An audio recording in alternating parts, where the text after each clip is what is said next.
Emang gila ini Pak, iPhone ini Pak. Memang sudah layak diblokir dari negara. Maka harapan kami minta kepada Menteri BUMN, Bapak ini kan jaringan luar biasa, pernah menangani sepak bola kelas internasional.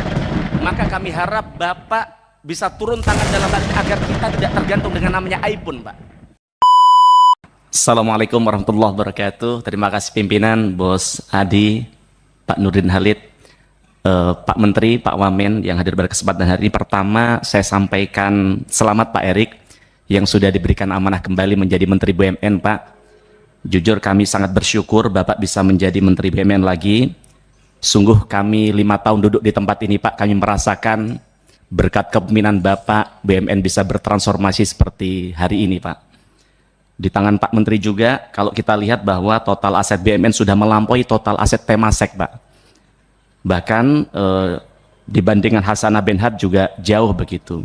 Nah, di tahun 2023 saja itu total aset BUMN sekitar 680 miliar US dollar atau setara dengan 10.400 triliun. Sedangkan Temasek hanya 360 miliar US dollar, Pak. Nah, dan karena itu saya kembali menegaskan kami benar-benar bersyukur Bapak dipilih kembali menjadi Menteri BUMN oleh Presiden Prabowo begitu. Juga kami sampaikan selamat kepada Trimas Skater, ada Pak Doni Oskaria, kemudian Gus Aminuddin Ma'ruf. Ini saya bersyukur Pak, kemarin mungkin teman-teman banyak tidak tahu Gus Aminuddin Ma'ruf, kalau saya sudah tahu lama rekam jejak beliau, jadi saya optimis bahwa ke depan Kementerian BUMN kalau ada anak muda, kalau kemarin hanya ada Mas Teddy Barata, nah nanti ke depan insya Allah bisa jauh lebih baik lagi ke depan.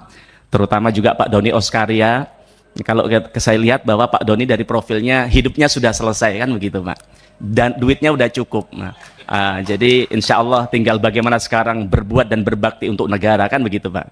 Cuman tadi pagi setelah saya scroll media sosial, oh ternyata Pak Doni punya saham di perusahaannya Raffi Ahmad, Pak. Nah, pastikan jangan sampai perusahaan Raffi Ahmad ini juga ikut masuk bekerja di BUMN. Apalagi barusan kita baca Pak Doni menjadi salah satu komisaris di Pertamina, Pak. Nah, pastikan tuh agar tidak ada konflik kepentingan, Pak, di situ, Pak ya. Terima kasih. Ya. Kemudian Pak Menteri dan seluruh jajaran ada beberapa yang kami sampaikan, Pak. Yang pertama, Pak Menteri, sepanjang tahun 2020 hingga tahun 2024, usulan dan realisasi PMN sangat besar sekali, yaitu mencapai 226,1 triliun begitu. Tentu ini tidak bisa dihilangkan, tapi harapan kami ke depan bisa terus diturunkan, Pak. Apalagi hari ini pemerintah punya program makan gizi gratis yang angkanya juga fantastis, yaitu 400 triliun. Sedangkan kalau kita lihat anggarannya di tahun 2025 itu hanya disiapkan 71 triliun begitu, Pak. Maka ke depan ketika PMN bisa diturunkan, bisa turut berkontribusi dan mensukseskan program yang menjadi prioritas dari Presiden Prabowo, yaitu makan bergizi gratis, Pak. Nah, kemudian masih terkait program unggulan makan bergizi, Pak. Akhir-akhir ini saya baca berita yang sama, yaitu tidak mengenakan. Ada salah satu wamen yang mewacanakan untuk mengimpor 2 juta sapi perah. Dan kemudian di saat yang sama beliau menyampaikan bahwa sudah ada 60 perusahaan yang siap untuk mengimpor sapi perah itu. Tapi di sisi lain kalau Bapak baca berita hari-hari ini, di Boyolali, Pak, ada namanya UD Pramono, yang itu mereka bergerak di bidang peternakan sapi perah, rekeningnya diblokir oleh Dirjen Pajak, Pak. Tentu saya tidak sedang membahas benar atau salah, tapi lebih pada melihat ratusan peternak sapi perah ini bergantung hidupnya pada UD Pramono, Pak. Bagaimana ternyata rakyat ini yang punya sapi-sapi perah ini selama ini menyalurkan hasil susunya ke UD Pramono, yang kemudian bahkan ketika mereka tidak punya duit, mereka UD Pramono itu memberikan pinjaman secara gratis kepada para UMKM ini, Pak. Nah, pada konteks ini kami berharap Pak Erik melalui BUMN Pangan, Pak, untuk ikut turun membantu ini, Pak, ekosistem yang sudah terbentuk di Boyolali ini, Pak. Karena di sana itu peternaknya ada, off-takernya ada, yang memberikan pinjaman ada, Pak, bahkan bunganya nol. Juga ada industri yang mau ngambil susunya, tapi kemudian ini hari ini karena UD Pramono tadi sedang bermasalah, maka kemudian susunya tidak bisa terserap, peternakan sudah mulai beralih dijualin. Nah, maka harapan kami membangun ekosistem ini tidak mudah, maka ke depan kita berharap BUMN Pangan, Pak, bisa Bapak tugaskan untuk turun ke sana, mengecek apakah bisa berkolaborasi untuk menyelamatkan ini, atau jika tidak, PKBL Bapak bisa kolaborasikan dengan mereka agar ekosistem ini bisa tetap terjaga, Pak. Nah, kemudian yang ketiga, saya mengapresiasi rencana Pak Prabowo untuk menghapus kredit macet UMKM, tapi sekali lagi saya berharap rencana hapus kredit macet UMKM itu bisa berjalan dengan benar, Pak. Karena kalau bicara kredit UMKM maka identik dengan BRI, Pak. Kami berharap jangan sampai tujuannya baik, yaitu menyelamatkan UMKM kita, tapi kemudian mengorbankan BRI ketika tata kelolanya nanti tidak baik begitu. Karena banyak sekali rakyat Indonesia yang hari ini menyagarkan hidupnya ke Bank BRI dalam rangka untuk mereka bisa bertumbuh begitu, Pak. Kemudian yang keempat, terkait dividen payout ratio. Saya mengapresiasi dividen yang disetorkan oleh BUMN kepada pemerintah pada tahun 2024 mencapai 45 hingga 50%, Pak, dari laba bersih. Maka jika kita bandingkan, angka ini jauh lebih tinggi dibandingkan dengan praktek di beberapa negara, sebut saja di Singapura 17%, di Hasanah Malaysia, yaitu rasionya hanya 20 hingga 25%, kemudian di Sasak China 15-20%, dan kemudian kalau kita lihat di BUMN tetangga kita di Thailand hanya 25 sampai 30%. Nah, saya melihat bahwa ini satu prestasi yang luar biasa. Setoran dividen dari Kementerian BUMN ke negara menjadi yang terbesar dalam sejarah, Pak. Tapi harapan kami jangan sampai kemudian rasio dividen yang besar ini kemudian mengancam kemampuan BUMN untuk melakukan reinvestasi untuk menjaga kesinambungan mereka ke depan, Pak. Nah, maka kami minta tanggapan dari Pak Erik terkait hal itu. Kemudian yang kelima, Pak Menteri, saya jujur ketika Pak Presiden Prabowo saat itu akan mengumumkan nomenklatur kementerian, saya deg-degan, Pak.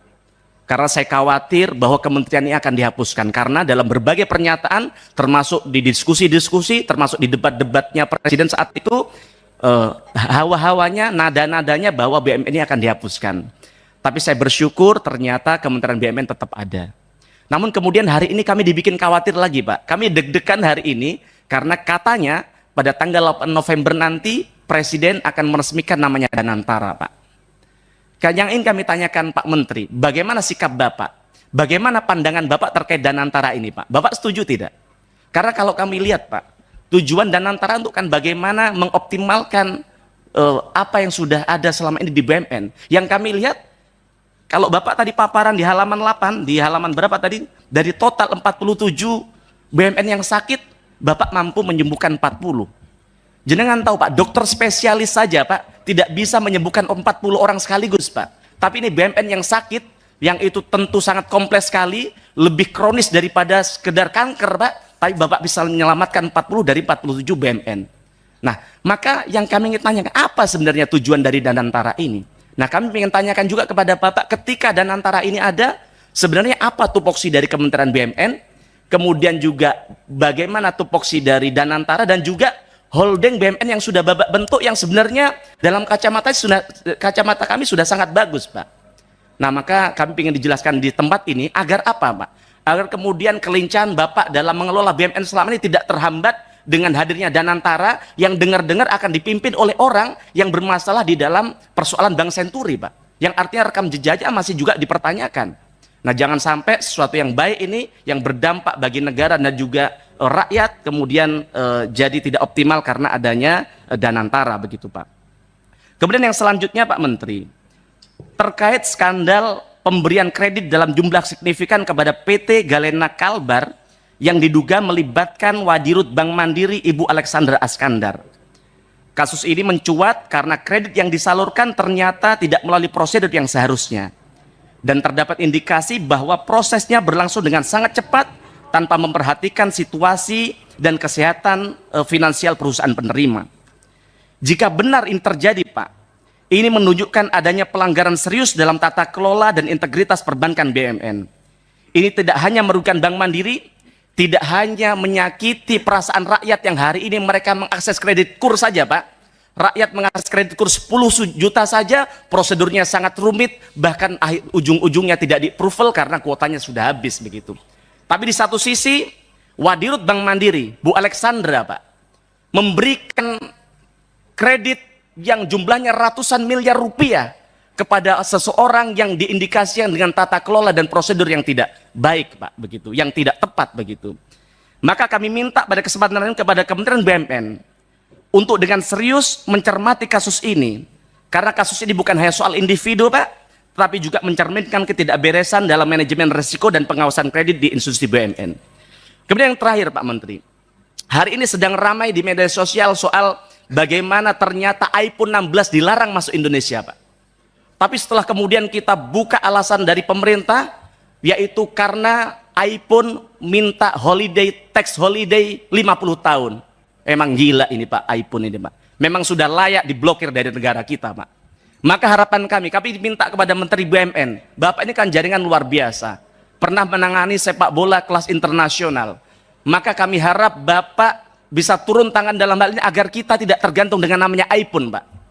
Kita ini kemarin mikir, Masya Allah, mereka sudah menikmati begitu banyak duit dari rakyat Indonesia, tapi ternyata mereka mau investasi di sini saja, minta syarat namanya tax holiday 50 tahun. Kami dan rakyat Indonesia marah kepada iPhone, Pak. Kalau perlu diblokir semua, seluruh produk iPhone tidak boleh masuk ke negara kita, Pak. Ini pelecehan terhadap negara kita, Pak. Terima kasih. Assalamualaikum warahmatullahi wabarakatuh. Nah, itu dia tadi ya teman-teman ya, udah kita saksikan anggota DPR RI memberikan pendapat keluh kesah tentang yang adanya korupsi-korupsi atau kejanggalan di pemerintahan Pak Prabowo. Yang lebih tepatnya beliau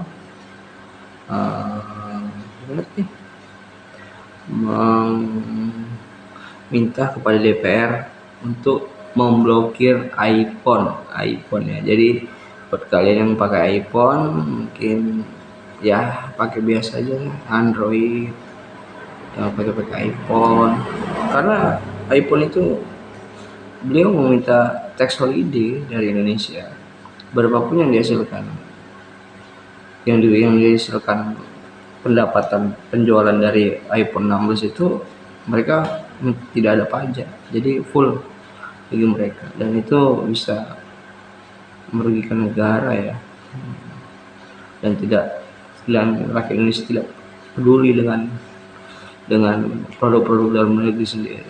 Mungkin sampai sini aja video saya kali ini.